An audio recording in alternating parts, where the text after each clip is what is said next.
my attraction to science has been what I sometimes say romantic. And what I mean is the parts of science that have to do with changing our view of the universe, finding something really fundamental and new. And when I was a little kid, I already knew I wanted to be a particle physicist. Okay, so I was 8 or 9 years old, and I actually wrote that down because it seemed to me that studying particle physics was getting at the heart of nature. It was really fundamental. And so I ended up as a particle physicist from the 1960s to 1994, and enjoyed very much all of the things that we were able to work on. The realization of the quark model, measuring the attributes of quarks, quantum chromodynamics, ending with the kind of things that I worked on in collider physics, where you're looking at electroweak interaction, the number of neutrinos that there are, and those kinds of things. But I was always interested in the kind of science that was really revolutionary, okay? And I was invited in 1994 by my colleague Barry Barish, with whom I'd worked on collider physics, to go to Caltech and become the project manager of LIGO. So that was gravitational wave physics. And I jumped at it instantly because it was another one of these things that was just fundamental. To me, it was a romantic attachment. We were going to detect gravitational waves, and we were going to see a picture of the universe that no one had ever seen before, because gravitational waves come from dark, heavy things that we don't see with light, with X-rays, we don't see them. So we were going to map the universe in a totally different way. And of course that happened. It took till 2015 to observe gravitational waves. And now gravitational wave astronomy is a whole new field of science. I also worked on optical and infrared astronomy, leading the team for design of the 30-meter telescope, another really important piece of science. But then I retired. At the beginning of 2021, I retired, and I was pleased with all the fun that I'd had in doing science. And then a couple of months later, got a call from a friend who said, you could really help the Simons Observatory. What you know how to do, they'd be able to move faster and with more assurance and so on. And so I talked to Brian and looked at the science, and of course I knew the science of CMB, and it was another one of those instant romantic attachments. I mean, the opportunity to see signatures from inflation. I mean, the opportunity to see primordial gravitational waves, to see something that has to do with 10 to the minus 36 seconds after the Big Bang. Who could resist that? So I'm helping the management team and the observatory team. It's a wonderful team, by bringing to it my bandwidth, my experience of more than 50 years in different kinds of experimental science, and my experience managing large projects. Simons Observatory is almost a really large project and is growing, and I think I'm helping, and I'm enjoying it. It's great fun. It's much better than just retiring.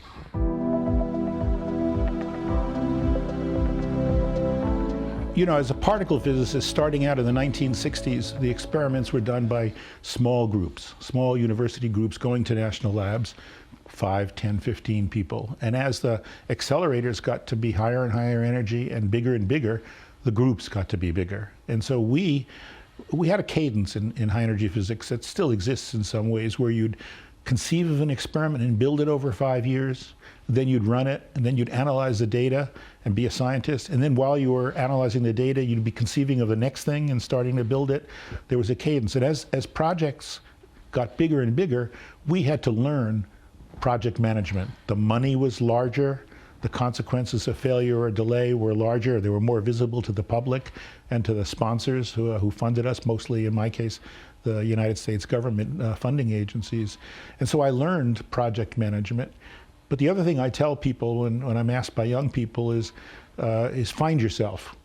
And I found over the years while I was doing science that I was a reasonably good project manager, and I really enjoyed making the team more effective by being a project manager. And so that culminated in some sense in the early 1990s when I was the project manager of one of the 2 collider detectors at the superconducting supercollider. I'd already been a leader of one of the subsystems at another collider project, so it was a progression. And one day I found myself being a project manager, and I didn't have a lot of opportunity now to do the hands-on science, but it was very satisfying. And when I went to LIGO, the same thing happened.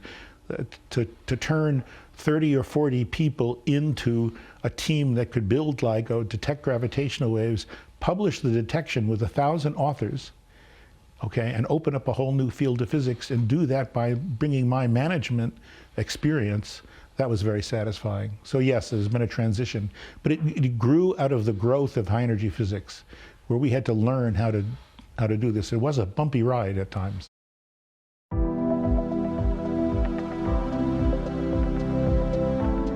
Simon's Observatory is a very unique project for me, having come from my last couple of projects, which were in the billion-dollar category and which were very large and had to be very formal and highly structured to manage all the risks and to assure the sponsors that we were proceeding in a correct way, and actually to make the thing work and have it, come in on time.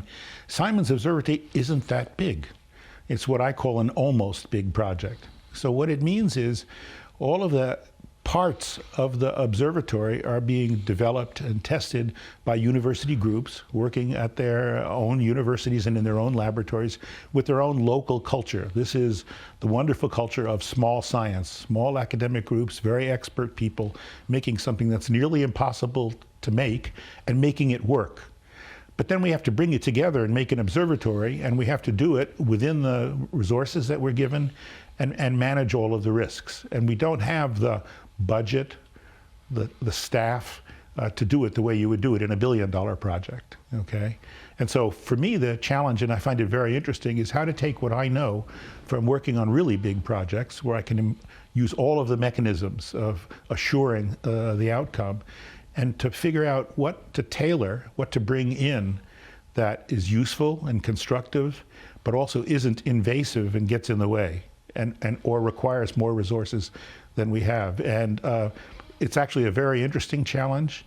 The team is very receptive. They really want to do this, and they really want to do it right, and they want to get there on time. We want to be finished April 2024, and they want to get after the science. And I feel gratitude that I'm helping.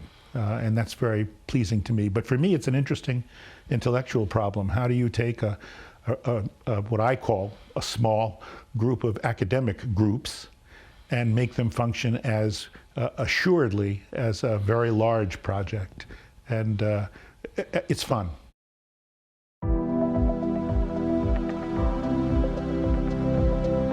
Well, to me, the thing that's most exciting is to see signs of inflation, or that there isn't inflation. I mean, but to me, that's a game changer. It changes the scenario. There's a lot of science, a very, very broad science that comes within the wavelength of the cosmology, astrophysics, and astronomy that can be done with this. But I've always been a reductionist. The super collider, what I wanted to see was the Higgs. I know there was a lot of other stuff that could be done with, and it's being done now by the Large Hadron Collider at CERN. They saw the Higgs, and they're trying to do a lot of other science. But to me, the gold standard event was to see the Higgs clearly. To me, the gold standard event that I hope we see is signs of inflation, to clarify that.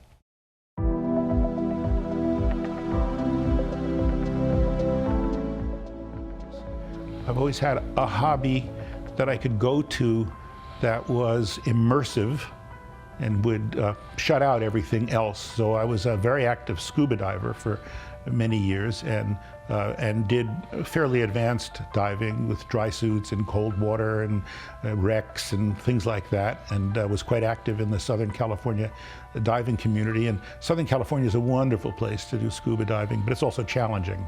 It is the ocean, it is cold, visibility sometimes isn't great, but it's just wonderful. So that's a hobby that I've done for many years, and kind of 1 or 2 dive trips per month and so on, and that's been exciting.